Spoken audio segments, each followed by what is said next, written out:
everyone. Welcome to the FINNACLE podcast. Today we have someone very special with us. We have a guest who embodies the perfect blend of passion and profession. Someone who's not only an accountant but also a teacher at heart. With over 15 years of global experience spanning across India, UK, Australia, Bahrain, and God knows so many countries, working with prestigious brands like UBS, EY, WNS, and authoring over 20 books, I'm excited to introduce you to Mr. Zaheer Sayed, CFO at FPA EduTech. Welcome, sir. Welcome to FINNACLE. Good afternoon, and thank you so much for doing this podcast with me. I'm extremely excited to be sitting on the other side of the podcast. So yeah, thank you so much. It's a pleasure, sir. Thank you. So, firstly, sir, why ACCA? I'm sure you asked this question to everyone, but I'm asking this to you. Why ACCA? As we know, you have completed your ACCA back in 2007, and when you completed it, you went to London to pursue ACCA. So why so much hassle, and what was the environment around at your home and with your friends at that time? All right. Well, yeah, you're right. I usually ask this to anyone who comes on my podcast, especially my students. But my story is very different because I started my ACCA journey back in 2005, right? So obviously at that time, there was very little knowledge about ACCAs. But believe it or not, me and a couple of my friends, we went for a seminar at my mosque.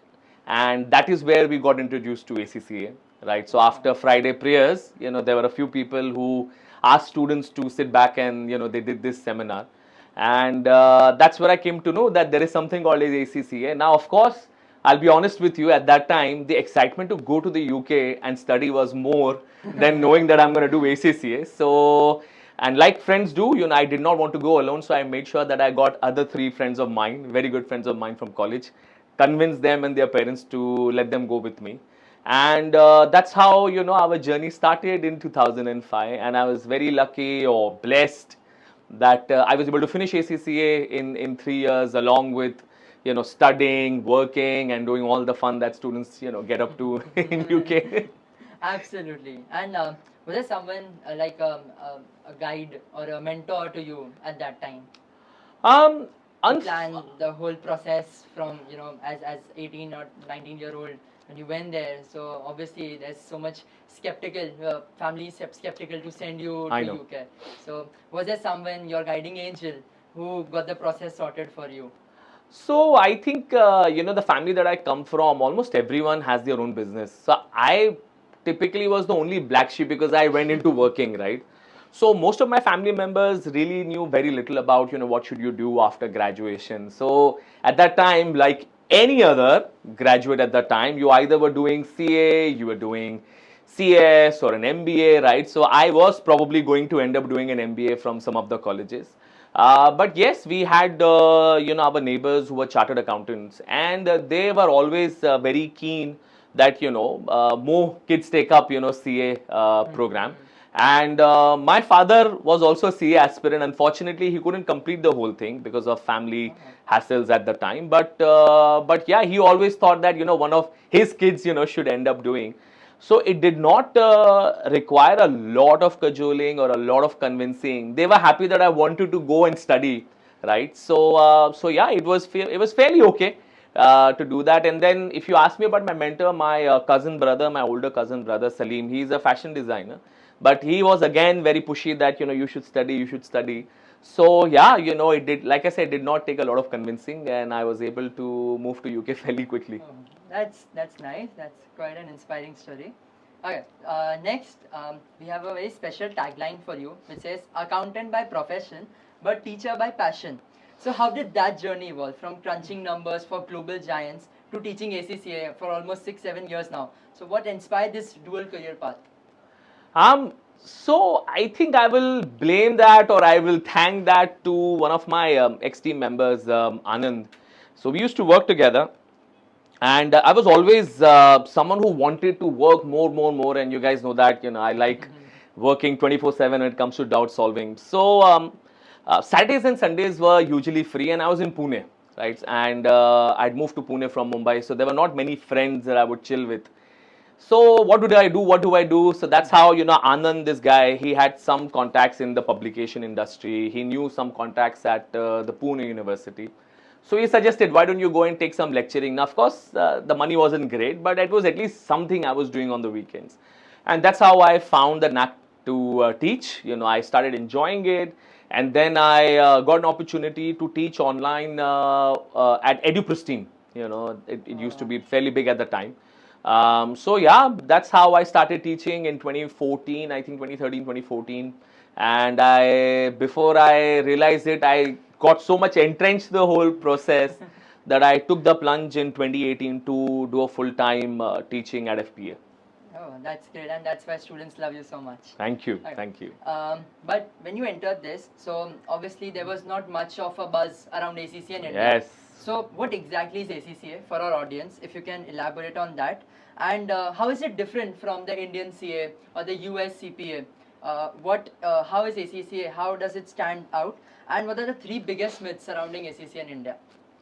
All right, so I try make it not a sales pitch. But ACCA stands for Association of Chartered Certified Accountant. It's a 100+ year accounting body. So when people say, oh, kuch naya hai, it's not naya, it's just that you did not know about it, right? Otherwise, it had been, in fact, in some of the southern institutes, they've been doing it for almost 20 years. Even I came to know very recently about it. So it has been around. And it is one of the most recognized global accounting bodies. You see that there are 6 lakh students and some 250,000 members across 180 countries. So it's not a small program. It's not something that people are just doing casually. It's a very serious program. So when you talk about the myths, right, one of the biggest myths, and I've been making such, myth-busting series on my YouTube channel as well, that it's not easy, right? Unlike the tons of marketing which is around that, oh, ACC kar lo 6 mahine mein ho jata hai. It doesn't work like that. So anyone, and I know through your platform there will be hundreds and thousands of students who will look at it. I want to tell them that if you want to come into ACCA, be serious about it. And I'm sure who better than you can tell that how difficult it is, right? So it does take time, it does take effort, but yes, it is doable, right? The other myth around it is that you get jobs only outside India. Now that's again very stupid. If you look at the number of opportunities that are out there today, you go on LinkedIn, you go on ACCA jobs portal, you go on Naukri, almost every big 4 is now hiring, almost every top firm is hiring. Even the smaller practice firms are reaching out to us that why don't you give us your students, for articles, etc. So I feel, ACCA that way has definitely arrived, so to say, in the country, because you're right, when I joined, it was still, whenever I go for a seminar, I talk to anyone, they're like, oh, ACCA, kuch naya hai kya? Ya, ye kya hai ACCA? Acha. And then it started here, UK ka CA. No, it is not UK ka CA, which is another myth, right? It is not a UK ka CA. There are so many countries out there who've done MOUs with ACCA bodies, so you can actually go and practice there.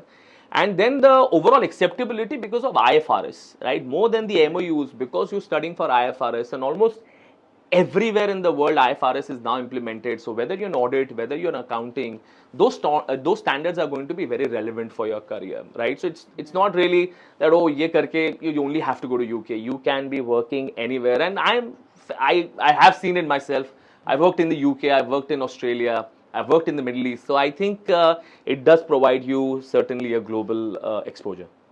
That's so true, and you're the live example of such a thing, and busting myths. Thank you so much for that. Next up, why should someone pursue ACCA if it is someone's career and he thinks he or she plans to do something? Why ACCA? Firstly, and second, like how has ACCA evolved in India? Like when you went to UK in 2005. How is that compared to 2024, almost 20 years? So how has ACCA as a profession evolved in India? So the first question, why should anyone pursue ACCA? I think the answer is very simple, and this is proven by scientists through their theories. There is one room theory, that we learn around motivation. It says that you are the most motivated when the objective is a lot more doable and the rewards are massive, right? And ACCA is exactly that, right? It is a very doable program because of one paper flexibility. I don't think so there is anyone who's above average can really fail the exam if they do what we are asking them to do in the class like at FPA, right? So, that doability makes it a big plus. And of course, then once you're done with ACCA, then you have jobs in India, you have jobs abroad. So I feel anyone who's pursuing any kind of qualification, they should always focus on the doability, right? And they should also focus on what are the career opportunities available. Now I'm not saying that everyone stand up and start doing ACCA. It is just that you should look at your own capabilities as well. Not everyone can become a chartered accountant, right? I don't think so I could have ever become a chartered accountant because I'm very bad at rote. Throughout my school, I've had the most number of smacks from my teachers because I couldn't do a rote learn, right? So I feel, anyone who focuses on conceptual learning, anyone who looks at, how in the Western countries it is more evolved in terms of education, I think ACCA is for these kind of students. So that's that. And now when you talk about the evolution, oh my God, it has been massive right from the point of view that if you go to any college today, you talk to any teacher, they are very well aware of the ACCA program, which 5 years ago it was, just another program, right? But if you look at it now, it has become a very mainstream program in most of the colleges, universities. I have been lucky that way that I do a lot of IFRS workshops across the country, right? And whenever I've gone, the respect that you get because you're an ACCA is unfathomable. So I feel it is something that students need to acknowledge that they are no longer, हमसे ना शायद CA नहीं हुआ था इसलिए हमने ACCA. It's not like that, right? And anyways, anyone who's watching this, and again, if they think that, ये नहीं हो रहा था तो ये तो हो ही जाएगा, no, I want to go back to the same myth buster that it is not easy. It's a serious program. It takes time, but yes, once you've done it, the opportunities are there, the salaries are there, and there is no limitation of what all you can do, right? For example, I started my career with Ernst & Young in audits. I moved into accounting at Sopra Steria. It's a French IT giant. It's a massive company in the Europe. From there, I moved to WNS, and again, I was leading an American company's accounting and finance. And from there, I moved to UBS in complete finance, financial controlling role. And then at FPA, I started while at ACCA vertical, and then slowly I've moved to become company's CFO as well. So, I think that a qualification should be like that. It should be with you wherever you are. That's so true. And obviously, while we have your example, I'm sure it will inspire our audience also. Next up, before we go into your teaching background, your professional background, which is so diverse, like you mentioned, from financial analysis, auditing to process re-engineering and risk management. You have done it all. So how has it developed you as a person, and the industries shaped your global finances? So for anyone, not just for me, I think for anyone who starts their career in finance and accounting, I think it is important that you focus on the basics first. You make sure that you understand the processes to an extent that you are able to decipher the whole thing. You can do a post-mortem, right? You can really reinvent the whole thing, because what happens today is that in any industry you are, be it audit, accounting, finance, right? There's a constant need for you to become better and better, right? For example, if you're a client-facing role, the client is not going to keep giving you work every year if you are going to charge them crazy amounts of money for the same things that you've been doing for the years, right? So you have to constantly keep evolving. So what I usually suggest students is that whenever you start working, look for the opportunities to learn. Look for the opportunities to go on projects with, let's say, some seniors, right? And see what are the things that can be done differently, because that is the only way you will be able to continue to go. Because if you're not going to add value to an organization, to a client, you will not be able to add a lot of value to yourself, right? So you need to make sure that whenever you are working, you continuously. So for example, those process re-engineering, etc., are all the things that I was doing over and above my regular things, right? So my bosses did not, oh, you know what, Zaid, you want to do this project, maybe you can take a time off. No, it doesn't work like that. You have to be working. You have to do every SLA of yours, your service level agreements or KPIs, whatever, and you do on top of that. So that's the reason why when you are able to put so many hours at work, only then it is possible to do these things. So I would request again from this platform to all the young ones that do not be afraid of putting in crazy hours. I know there's a massive debate on it, but trust me, in the industry, it's brutal, right? So it is not going to be that, oh, come here, aram se baitho beta, chai vai piyo. It doesn't work like that. It's a very brutal world out there. Yeah, you got to be strong when you are in there. Oh, coming to that, while you mentioned that there's something, controversies going on. So would you like to mention some of the controversial topics, hot topics in the society, and your take on them? I'm gonna get killed. So, so look, very unfortunate that a very young professional, she committed suicide recently because of the work pressure at one of the big fours. But I'll be honest, and again, like I said, I might get killed for it. But like I said, that's the reality, though. And you guys know it because I keep telling you guys in the class as well that if you want to start working at these big firms, at big fours, at top firms, that is exactly how they work. You work 8 hours, 10 hours, 12 hours, 16 hours, right? Because let's not forget that once you have a brand name on your resume, then you become so much more marketable, then you become so much more hireable, because they know if you can survive the drill or the grill over there, you can do anything, right? So that's exactly why you need to actually go through an organization or a workplace like that, so that you can push yourself, right? Again, it's very unfortunate, and I don't think anyone should ever do anything as serious as what that girl did. But like I said, that's the reality, right? So you need to be prepared. So anyone out there who's in fact in my position, who's mentoring students, should not create a picture that it's a bed of roses. It's not. You have to tell the students the reality is that you will have to put in the hours. You will miss a Diwali, you will miss an Eid. I don't know how many Eids Diwali I've missed, right, in my start of my career, right? So you have to do all of that. But trust me, it is all well worth it, right? You put your 5-7 years in the initial years, you do that, and yes, no one can stop you from growing. That's great. Okay. So there's a lot of, like, obviously, you left no stone unturned, and you're like, change is the only constant, and you were with time to stay relevant. But coming on that, AI has a lot of buzz around, right? People are so much afraid and scared of losing jobs or something like that. So how has AI and automation, they're playing their part in the financial role, and what do you think? Are accountants gonna go extinct? Look, this is my favorite topic, so I can probably hijack the whole thing and make this a full hour long. But very briefly, you should not be scared of AI, right? Because AI is happening.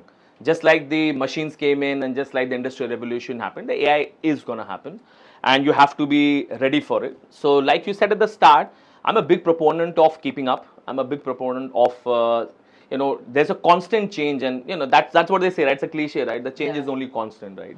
So you will have to not accept any status quo. You make sure that you keep adding value to your resume, to yourself, to your skills. Make sure if there is an AI. See, AI at the end of the day, who's building? It's us humans, right?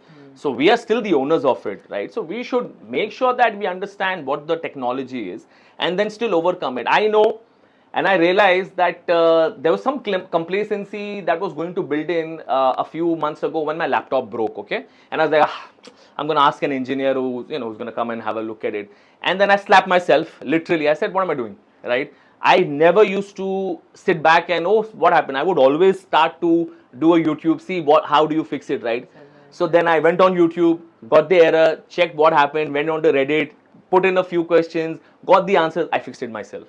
Right? And that is exactly what you gotta do, right? And if I at my 40 can do it, why can't kids in their 20s can't, right? So you have to make sure that you keep reading, you keep researching, you keep hearing brilliant podcasts, right? There are lovely books out there, right, that will tell you what exactly you have to do for AI. Suleiman Mustafa, the guy, founder of DeepMinds at Cloud, he's one of the biggest companies in the world who does AI, right? So you listen to him. So he's actually scared everyone, but in a good way. He says that if you don't regulate AI, it's gonna take over. But if you know how it works, it can never do that, right? So for anyone who's too scared of AI, you gotta stop getting scared. Make sure that you learn the technology, you learn the concepts. And again, because we are sitting at a platform where we're discussing finance and accounting, I don't want every finance and accounting professional out there to now start going and doing C, C++ and all that. No, that's not the need. But you need to understand that what are the capabilities of these right? So that if you are very good at accounting, for example, I thought that I was very good at accounting, and that's why I always, participated in these projects, right? And then there was someone who understood technology, right? And we had to just combine our superpowers and get it done, right? So that's how, the world is out there. That's how you will be able to continue to grow in your career. Okay, that's quite detailed response. Got it. Um, Moving on, companies are now being forced to adapt to sustainability, CSR activities, etc. And we got to dig into you. And you did Six Sigma Green Belt, and you are also an ISO 14000 expert. So firstly, explain what this is to our audience, and then how did this actually help you in an accounting profession? This is more environmentally focused. So how did this help in your career? Sure, sure. So, like I said, you have to constantly keep reading, building your resume, right? So, whenever I got an opportunity, I took up any kind of certifications that the company sponsored, obviously, right? The ISO 14000 was one of them, wherein the company was undergoing a CMMI, it's a Capability Maturity Model Index audit, right? Which really sees how the company is able to manage their performance, manage their daily deliverables, etc. And in that environment was one of the things. And I was always, and I continue to be a very active green agent. I like to do anything which is very pro environment. So yeah, I thought that this will be a great opportunity to learn how the environmental management system works. So ISO 14000 is environmental management systems, EMS, right? So it teaches you how to set the KPIs, how do you measure it, how do you report it, etc., etc. So yeah, I went for the few days of training of that certification, and then I was a part of the team who was managing the CMMI audit. So I did that. In terms of Six Sigma, these are all methodologies to re-engineer a process, make it leaner, make it less wastage, right? So I've been part of multiple projects in my ex-organizations doing those things as well.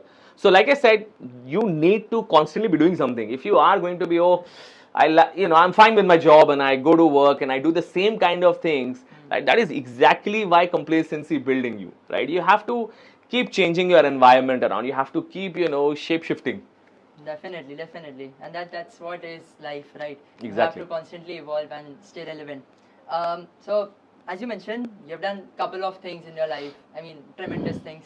Right from being an auditor to an associate director, and now as CFO, obviously. So you have worn different hats, and obviously teaching profession. So, which is your favorite profession, or which is your favorite work that you personally like it? Not only out of passion, but also profession. I think what I'm currently doing is, trust me, I enjoy it thoroughly, right? And that's how I am able to work, so many days in a week and so many hours in a day. And that's the only thing that a lot of you from watching this YouTube or your podcast, should take away, that you will not want to work on anything if you're not enjoying, right? You will want to just run away, take a break, etc. Like, I don't ever feel bad about coming to a lecture on a Saturday and Sunday, and you guys have seen that, right? And I'm also next day, Monday at work as well. So I don't really ever feel कि kya kar rahe hain hum yahan. Because I enjoy being the group CFO, right? Because I still get an opportunity to work with the accounting team to figure out what's going on, to make sure that we continuously upgrade our systems, work on the compliances, etc., etc. So I continuously get a chance to polish my technical skills, and along with that, I'm teaching, which is my newfound love, right? So I get to work with the students, and believe you me, it is such a rewarding career, right? And anyone who thinks that, oh, teacher mein kya lallu log hain ye wo, no, it's a very, very rewarding career financially as well. If you're a good teacher, look at some of the YouTubers, they have now owned $1 billion companies, right? So it's not ki, oh, there is no career in that. Yes, you can make a great career out of it. And like I said, it's a very rewarding, because when the students like yourself, I'm extremely proud of you, right? You are doing the podcast, you're talking to me, all the confidence that you lead, right? So it is very, very satisfying to see your students doing so well in life. That's so great, and it's always been a pleasure to not only me but the hundreds of students that are a part of FPA. But yeah, obviously, so teaching it is. I hope so. Um, I think this brings us to the end of this session. And before we wrap up, what's your take on future of ACCA as a profession and accounting body as a whole? And with so many changes, where do you see the industry heading towards? So one thing is absolutely clear, that anything which is too straightforward, too simple, and you know it hardly takes any brains to do it, it's gonna get automated. It's definitely gonna get automated, because companies every day are trying to find ways to make automation cheaper, right? So today, if there are Oracles and the Googles of the world who's automating it, tomorrow it will be every single company, even the store outside the station will want to automate things around them, right? So if you want to be relevant in your career, you make sure that you learn these methodologies, these technologies, and make sure that you can come up with something even better, right? The technology is something that will constantly keep evolving. So you keep evolving and see what is the next best thing that's going to come. And I've always told students that don't just even if you're a finance and accounting, there's no harm in knowing what is Python and what is Power BI, or what is advanced Excel, right? Because these are the kind of things that you use at work, even if you are a finance and accounting professional, right? So the future is that you need to make sure that you are able to effectively combine your technical knowledge, which is, let's say, finance and accounting, with some kind of technology. It could be, like I said, it could be programming, it could be SQL, it could be any of those, right? And that is exactly what I will give as a final message to your viewers as well, right? Because we believe at FPA, right, that the students need to continue to be they need to be trained, right? Because they're not going to do it themselves, right? So there has to be someone. So if you don't have a mentor in your lives, find a friend who can come and push you. Find your anyone in your family, so that they will always be challenging your status quo. Because if you accept a status quo, that's where your downfall starts, right? So make sure, for example, like, and you know that, right, with FPA we are calling the industry experts for these things, so that they can come and talk about all the new things that are happening in the market. So if you're not getting that opportunity, go on YouTube, go on, or read the newspapers. There are multiple blogs today who are very interesting that are out there, right? So yeah, do those things. Make sure that you continuously update yourself, and that's it. That's very sweet of you, and obviously that's quite rewarding. And I hope that was it's a pleasure having you, sir, on our podcast.